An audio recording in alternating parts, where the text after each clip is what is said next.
Alright guys, hopefully this is working. If you're seeing me and hearing me right now, it is.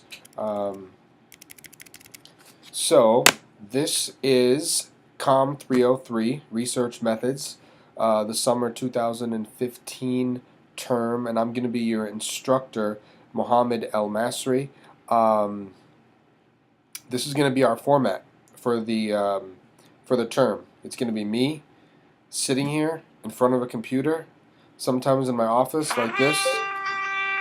Sorry, that was my cell phone. That was my Minnesota Vikings app. I'll talk about the Vikings at different points in time during the class. You'll learn a lot about the Vikings, but apparently there's some news, so I got that little notice. Sorry about that. But I'm going to be sitting in front of a computer, sometimes in my office, sometimes at home, wherever I can find a quiet place, and I'm going to record lectures for you all throughout this term. And you're going to be sitting wherever you want and watching these lectures on YouTube.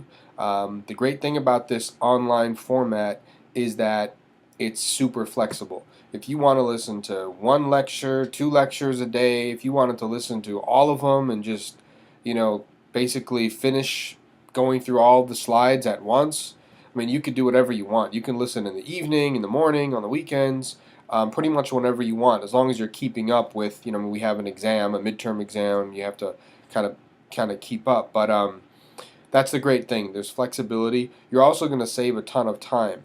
When I do these lectures during a regular class, it might take me sometimes 3 or 4 different class periods to get through one lesson because there's a lot of discussion. We're not going to have discussion, obviously, unless I start talking to myself, which is unlikely, I think. But so you're going to be able to go through these slides pretty quickly. You're going to be able to fly through them, these lectures, and I'm going to have PowerPoint slides for you to follow along with. I'll post those later to Canvas, and you're going to be able to see them. I mean, today, right now, this recording, this isn't a lecture. I'm just going to go through the syllabus.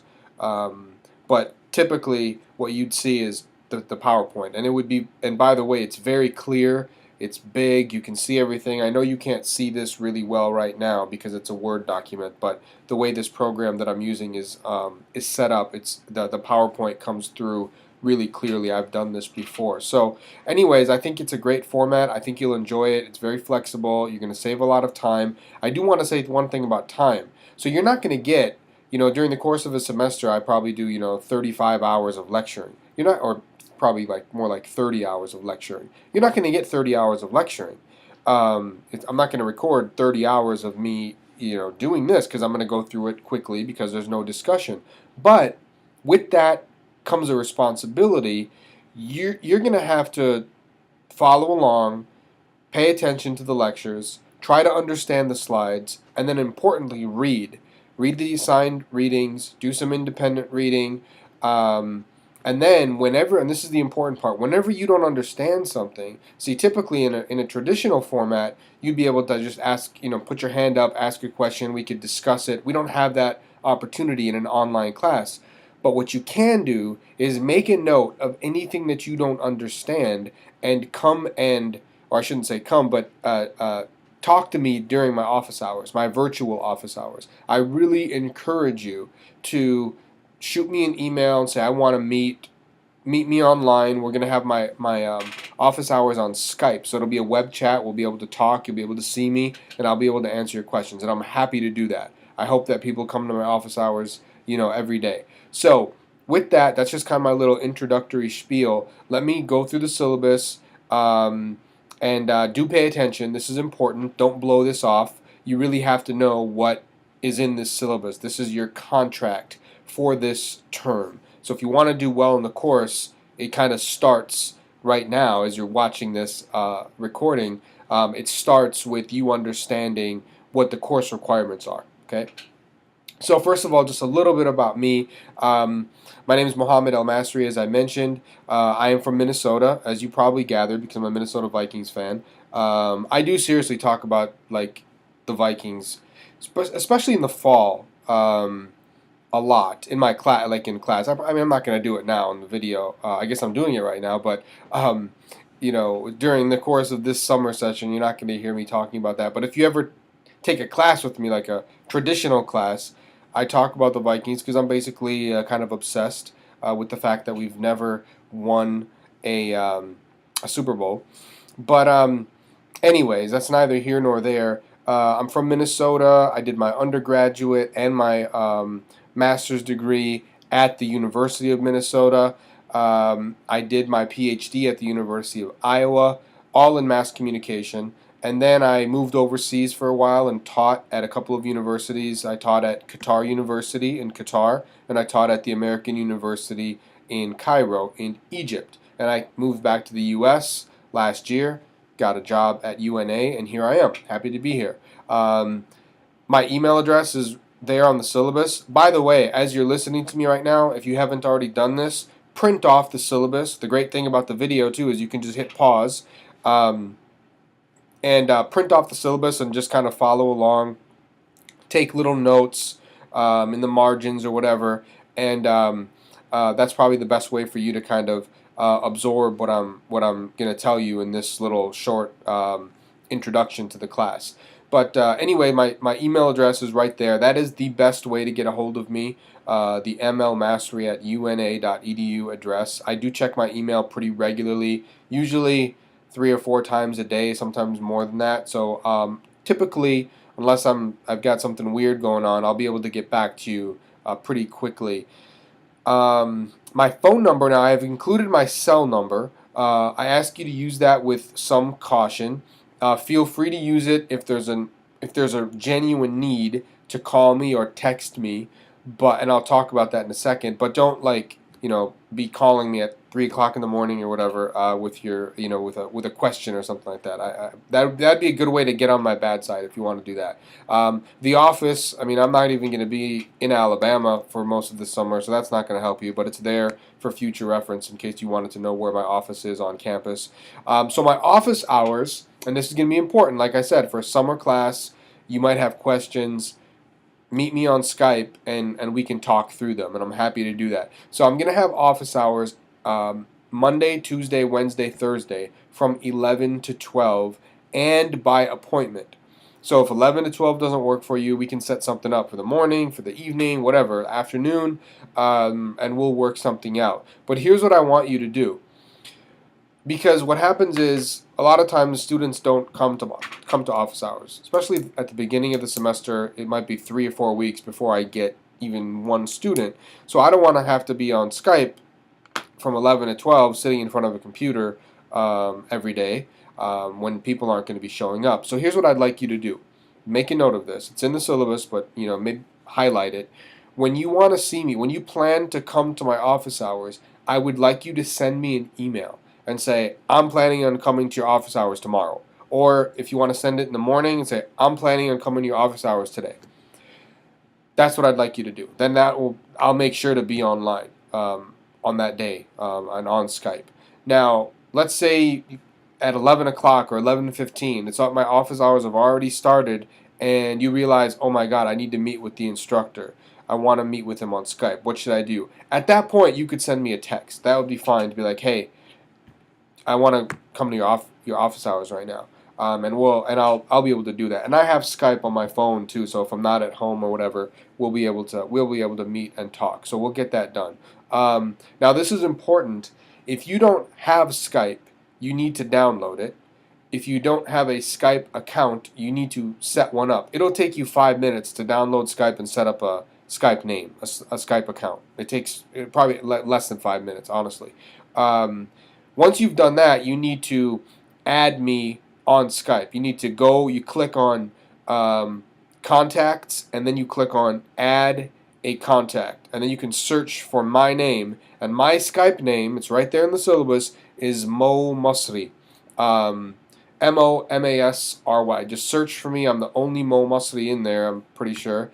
In any case, my city on there, it's Alabama. I think it says Madison, Alabama, because that's where I live in Madison. But so you'll be able to find me, add me as a contact. I'll accept your request, and then we'll be Skype friends or Skype contacts, and that way we can talk on Skype. And sometimes if it's evening and you're studying, you can shoot me a text and be like, "Hey, are you free to hop on Skype right now?" That's fine. As long, don't do it like super late in the evening, but 6, 7, 8 o'clock at night. That's fine. Um, what else? Yeah, as I mentioned, really the best way to get a hold of me is through email, and I check it regularly. There are some key dates for the summer session there. You can look at those on your own time. This is important. Hopefully, by the time you're watching this video, you've already acquired the textbook. If you haven't, you should do so ASAP. The textbook is the Wimmer and Dominic Text Mass Media Research and Introduction, 2014. This is the 10th edition. They've made a lot of editions of this book. I recommend the version that I'm going to be working from. I understand that sometimes it's expensive. Some students have told me that you can rent the book, which is cheaper. Some students have used older editions, but you have to be really careful with that. If you use the ninth or eighth edition, you have to be really careful because what happens is, like, let's say I assign chapter 5 and I'm going to test you on that for the midterm, right? Well, chapter 5 in one edition might be on one topic, and then in the other edition they changed it to a completely different topic. So you almost have to figure out what chapter in this edition corresponds to what chapter in this edition. Do you know what I'm saying? I hope that's clear. So if you're going to do that, you have to kind of proceed with caution. And like if I were going to do that, I would get both texts, like maybe go to the library or whatever, or the bookstore, and compare them side by side and be like, okay, so this book is for this, and this chapter corresponds to this chapter, and this chapter corresponds to this chapter. And I honestly don't know how different the different editions are. I mean, I've seen some of the older editions, but I don't remember off the top of my head, what they do change, though. I mean, they do change. Wimmer and Dominic have added chapters over the years. They've changed the names of chapters. They've changed the locations of chapters. So you have to really be careful. My strong recommendation, again, is if you can, get this book, the 10th edition. And I always tell my students, it's good to get these books now. I know it gets expensive, but if you can get them and keep them, in a few years you'll have a really nice library when you're ready to graduate, and they'll be good reference books for you. Believe it or not, when as you get older. So. In any case, that is important. I will assign some other readings occasionally, and those other readings will be posted to Canvas, and it'll be clear from the syllabus. I mean, what's assigned, what readings are assigned, and I'll get to that in a moment. Our final exam in this course is going to be on Friday, July 27th. Again, with the exams, you have a little bit of flexibility. Basically, I open the exam in the morning. You can take it whenever you want, and then it closes in the evening. You can't like go in and then come back and you close it and come back. You can't do that. It's timed. So it's like you can't like play with the system. But you'll have to be pretty quick because it's an online exam. You have like whatever, a minute per question on the multiple choice, and then a little bit longer for the short answer questions and stuff like that. So, anyways, that's how we're going to do the exams. We'll have a midterm and a final, and the final is on Friday, July 27th. So you already know by now that this course will be taught entirely online. As I said at the start, I'm going to be posting these lectures to Canvas, or I might just email them to you, but you'll get links to YouTube. You already know that because you clicked on this link, right? And you opened it up. So it'll be really easy. Again, very flexible. You can watch whenever you want. Pay attention to the PowerPoints that I'm going through. You might want to, some students like to print off the PowerPoint, and I will be posting those to Canvas. You can print them off and take little notes on the PowerPoint slides based on what I'm explaining in the lecture, in the recorded lecture about the PowerPoint content, right? So that's how we're going to proceed. We have some assignments due during the course of the semester. You'll email those to me, right? I'll grade them, send them back to you, upload your grades to Canvas. It'll be pretty, in many respects, it'll be just like any other class that you've taken. The main difference, of course, is that we won't physically be in the same location. So let me just read this course description. The course explains key principles of scientific inquiry and demonstrates various quantitative and qualitative methodologies relevant to mass communication research. Following an introduction to mass comm research as it relates to social scientific inquiry, several methods, content analysis, surveys, experiments, interviews, textual analysis, participant observation, and focus groups are elucidated, and basic statistical operations as they relate to quantitative analysis are explained. Don't be too concerned about that. We're not doing any high-level statistics in this class. The course also addresses key concepts and elements of scholarly research design and deals with ethical considerations affecting scholarly research in general and mass communication research in particular. So that's a mouthful, but basically what you're going to learn in this class is how to do research in the area of mass communication. I mean, you're going to learn, by the end of this class, you will know how to come up with a research idea and then implement it, like carry it out from start to finish, right? If you wanted to do a research project, you'd be able to do one on your own at the conclusion of this course. So, and I think it's a really important course. I know I'm biased, but I always tell students, the earlier you take this course, the better, because it'll help you with other courses that you take at the university. There are several goals and learning outcomes. I will let you read those on your own time, and everybody should read the syllabus word for word and carefully, and there's a little contract at the end of this document that I want you to sign and send back to me. You don't have to physically sign it, but print your name in a Word document and send it back to me, because I want to know that you've read the syllabus. Here are some additional references. It's always good to do independent reading, so I include these other sources in case people want more information on research methods. Academic honesty. I do take academic honesty very seriously, as everyone does here at the University of North Alabama. It's the worst part of my job, but I do it when I have to, and that is bust people for cheating. I've had to do it more times than I'd care to have done, but and it's not always pleasant, but I have to do it because I believe in fairness and equality, and I don't think it's fair for you to cheat and get an A or a B or whatever, and then someone else works their tail off and gets a C. I just don't think it's fair. So I will, your penalty will range depending on the level of egregiousness of your cheating. I mean, you might get a 0 on the assignment or the exam, or you might fail the course, or potentially you could get kicked out of the university. I mean, it's that serious. I mean, the University of North Alabama takes this very seriously. So read this academic honesty policy and student conduct policy for yourself on your own time, but pay attention to number 2, plagiarism, because that is the most common transgression that students commit in this area. A lot of students, in my experience, have no idea what plagiarism is, and they think they've misunderstood what plagiarism is. But anytime you take someone else's ideas, you need to cite those ideas. You need to cite that person.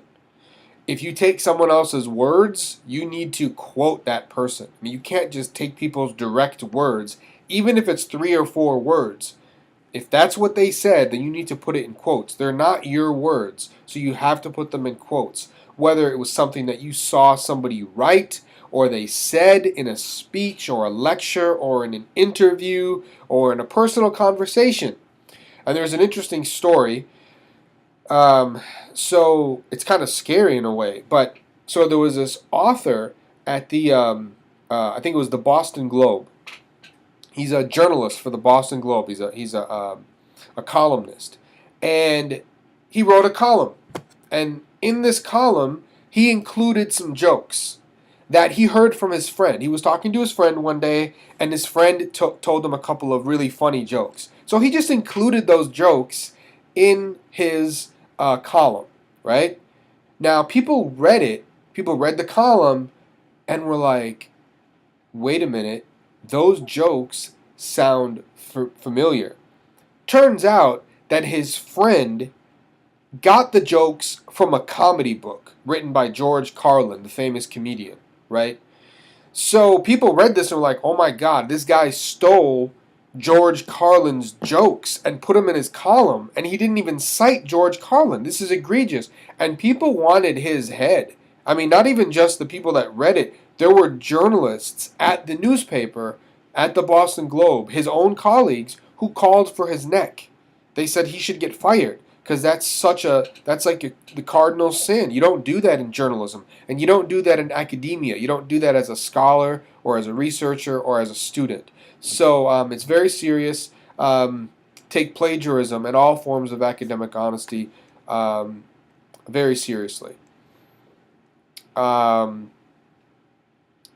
some of this course content is copyright protected by the author and the course lecturer, me. So you can't. Please don't share these videos with anybody. I'm gonna turn them off as soon as the term is over. I'm gonna make them private, but please don't send them to people that are outside of this class. Please don't share the PowerPoints with anybody. Don't send those to people. I don't want those to be public. I might occasionally post announcements to Canvas, and you are responsible for checking the Canvas site daily to make sure that there. I mean, you do get an email. You should get an email. If you don't, you need to contact the university. But you should get an email message every time I do something in Canvas.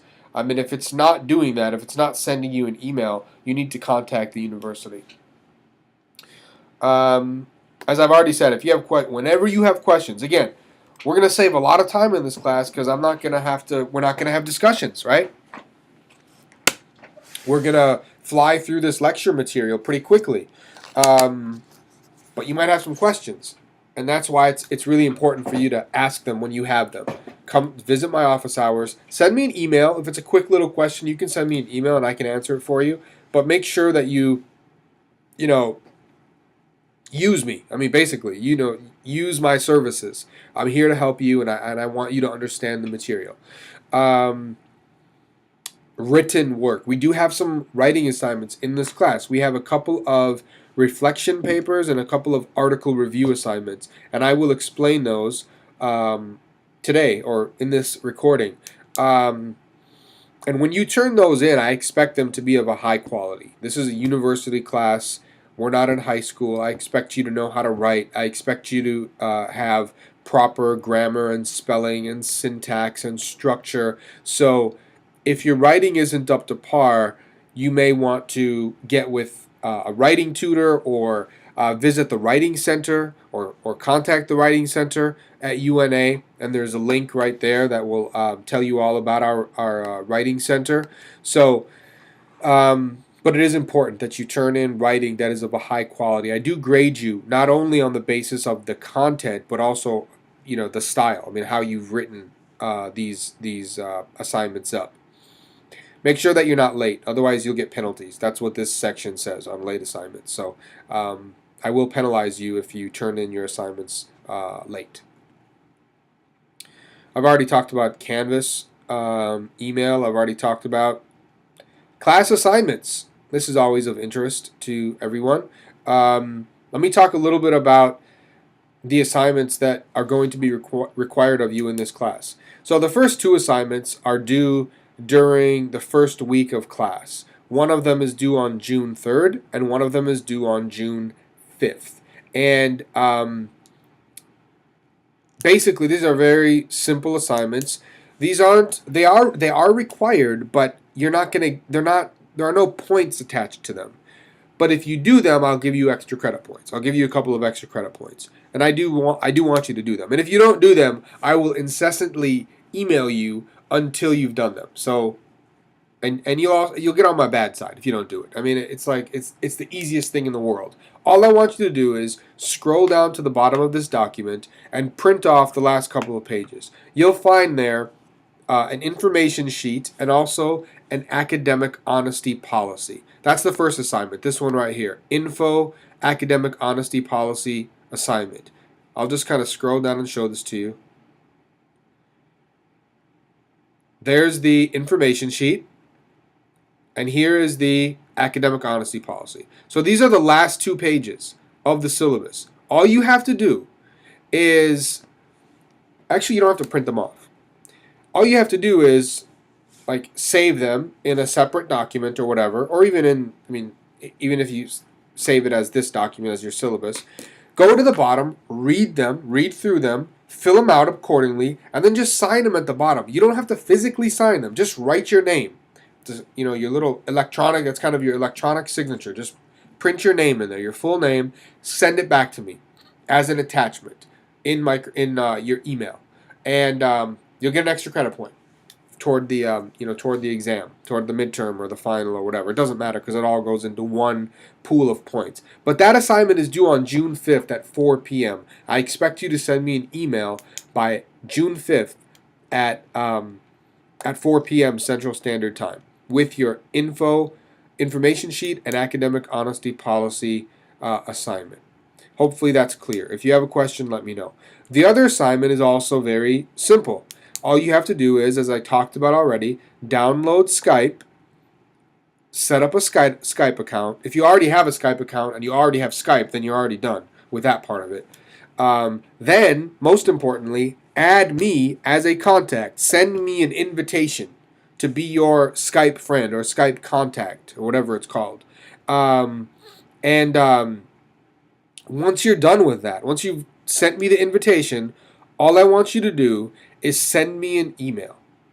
And the email should have like four pieces of information.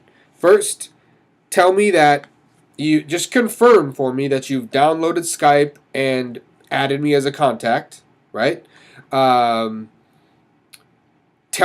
two, tell me your Skype name so that I know, what your Skype name is. And then, actually just three pieces of information. The third thing is sign your name, your full name. And you wonder why I'm saying that, because a lot of students don't sign their names when they send me emails. You should always sign your name. I don't know who you are. I mean, your email addresses are oftentimes vague. It doesn't list your full name in your address, so I don't know necessarily who you are. So sign your full name. This is a typo here. It says 10 points. That should say 1 extra credit point for the summer. My bad on that. I'll upload a correct version of the syllabus after having made that correction. So, anyways, that's a very simple. So these are two really simple assignments. If you have any questions, let me know. But one other thing.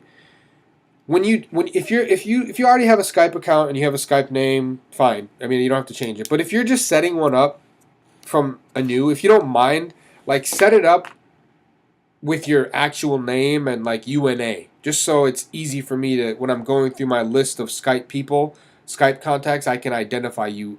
It'll just be easier for me. So if your name is Sally James, make your Skype name Sally James UNA, for example, right?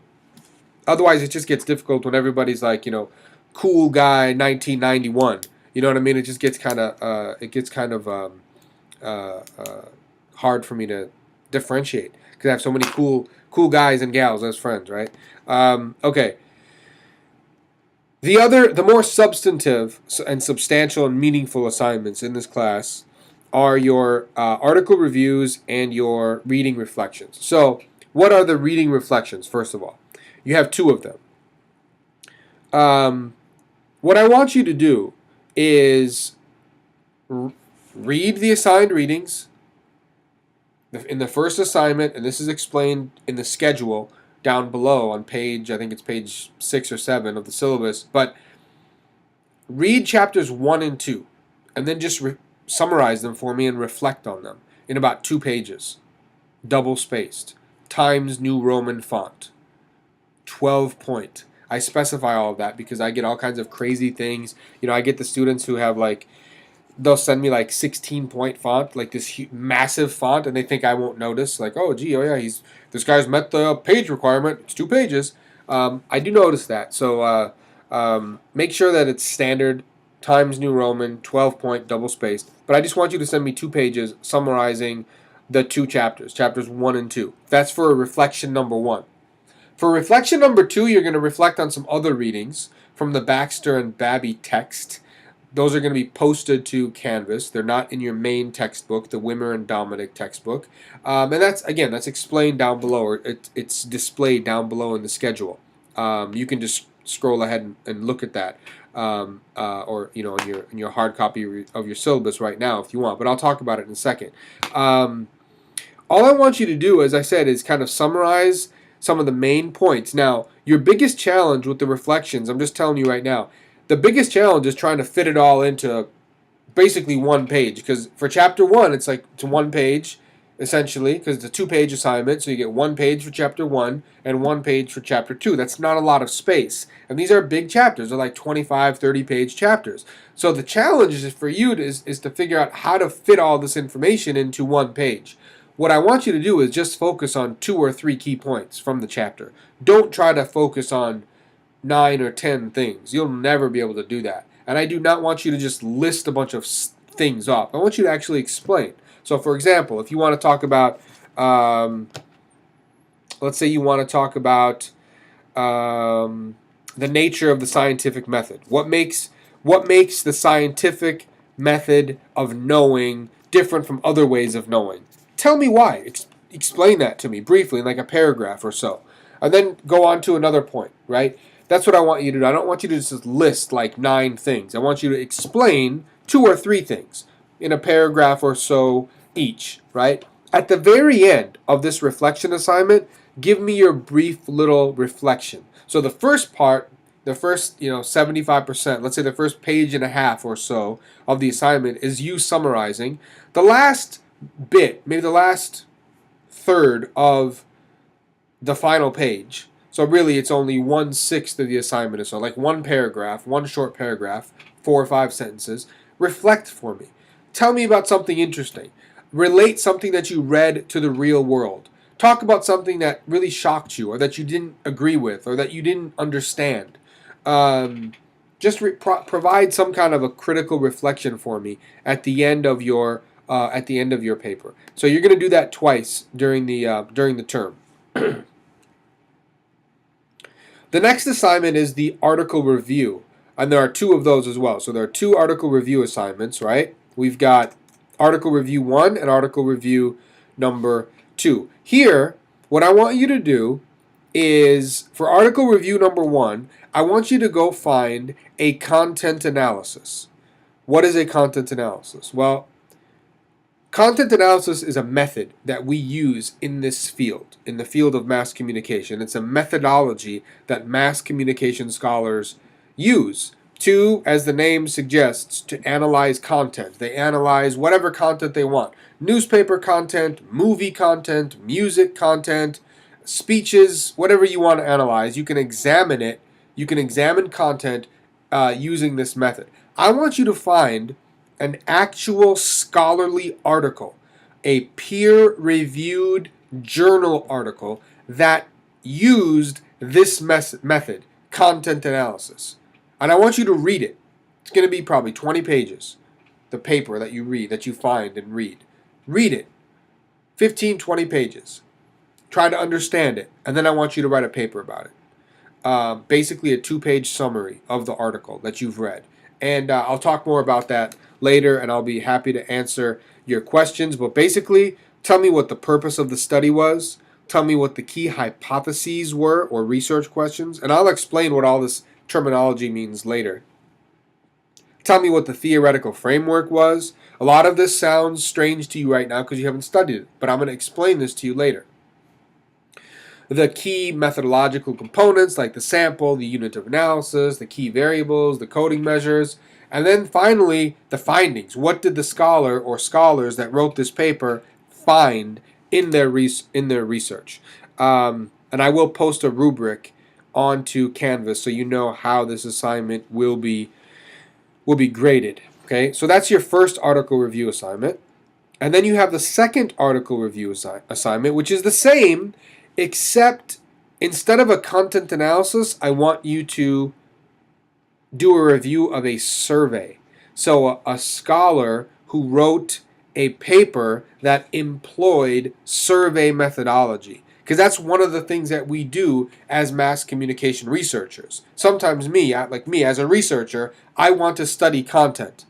That's just what I want to do sometimes. So I do content analysis. Like I might be interested in how CNN and Fox News compared in their coverage of the Darren Wilson shooting of Michael Brown, for example. I might want to compare Fox News and CNN. So for that, I'm going to do a content analysis. Sometimes, though, I'm interested in doing a survey. I want to survey people about what they think about some media phenomenon, right? So I do a survey, and then I get some findings, and I try to publish that paper in a peer-reviewed journal. I'll explain the concept of peer review later. But basically, this assignment, the article review number 2, is exactly the same as article review number 1, except that instead of reviewing a content analysis, you're going to review a survey. All right?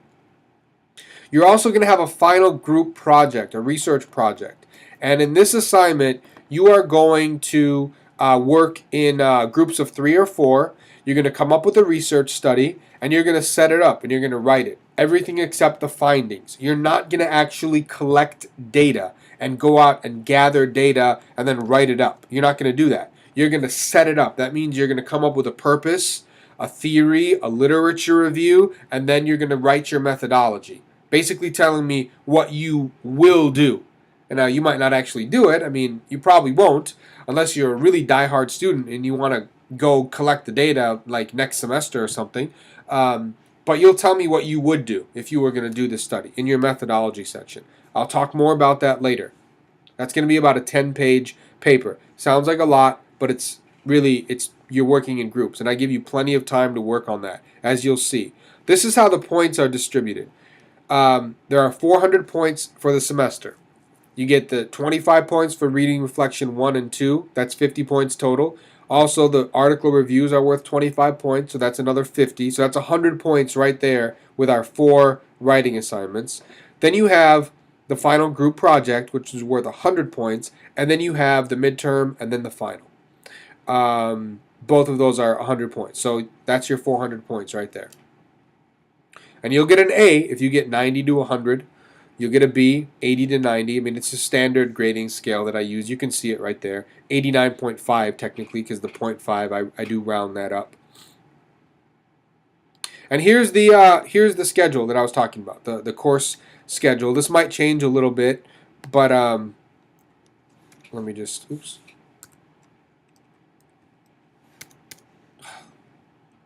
See, this is the problem with. Okay, there we go.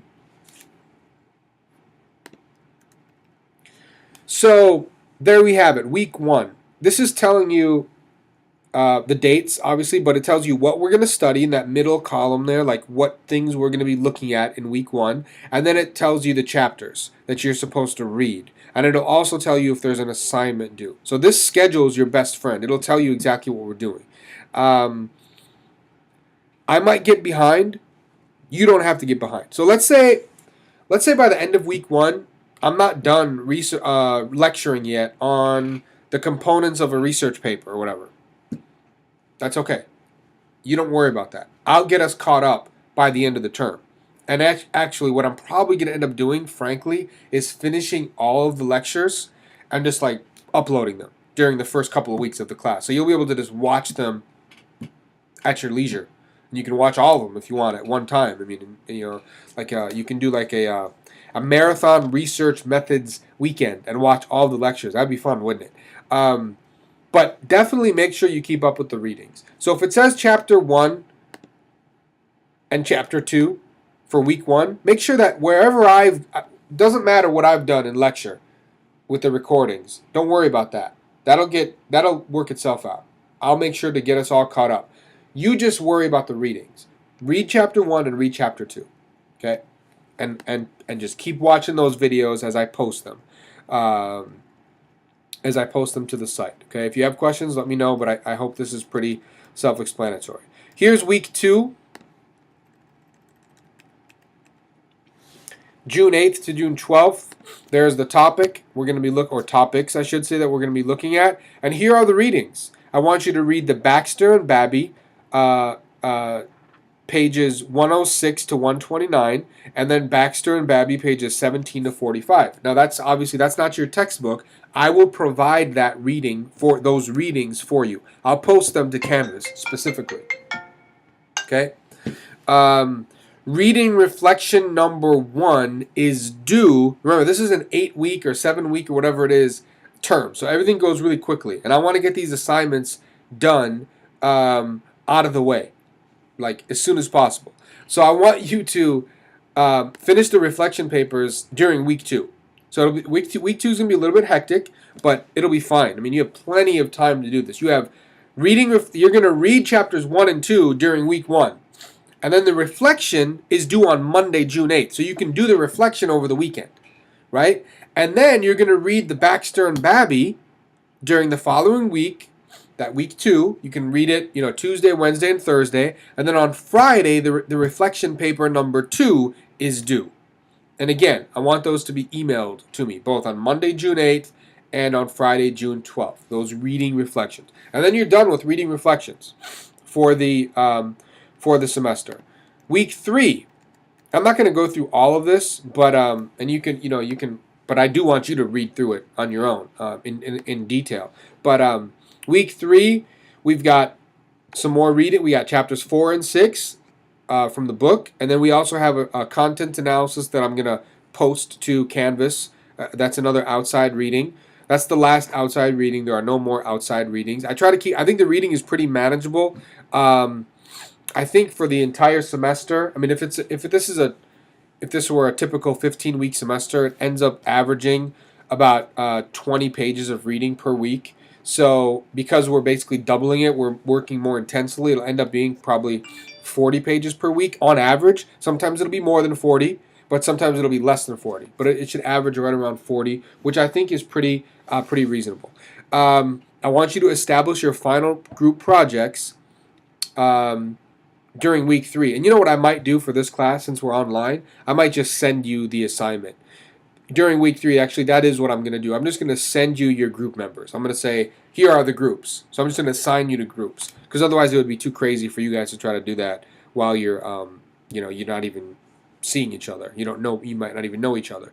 And you have article review number 1 due on Wednesday, June 17th. Again, I'll talk more about this later, and I've already kind of explained it. But you could start, you could start identifying a content analysis, for example, that you want to read and try to understand and start taking notes on it or whatever. You could start doing that whenever. Then we've got our exam 5 days later. So you get that article review done, then you go immediately start studying for that exam. And the exam is going to cover everything that we've studied through week 3. So that includes chapters 4 and 6. Content analysis, sampling, all the stuff from week 2, the Baxter and Babby readings, of course, and all the corresponding lectures that I will have posted, right? The chapters 1 and 2 from week 1. You're going to be tested on that at the beginning of week 4 on Monday, June 22nd. All right.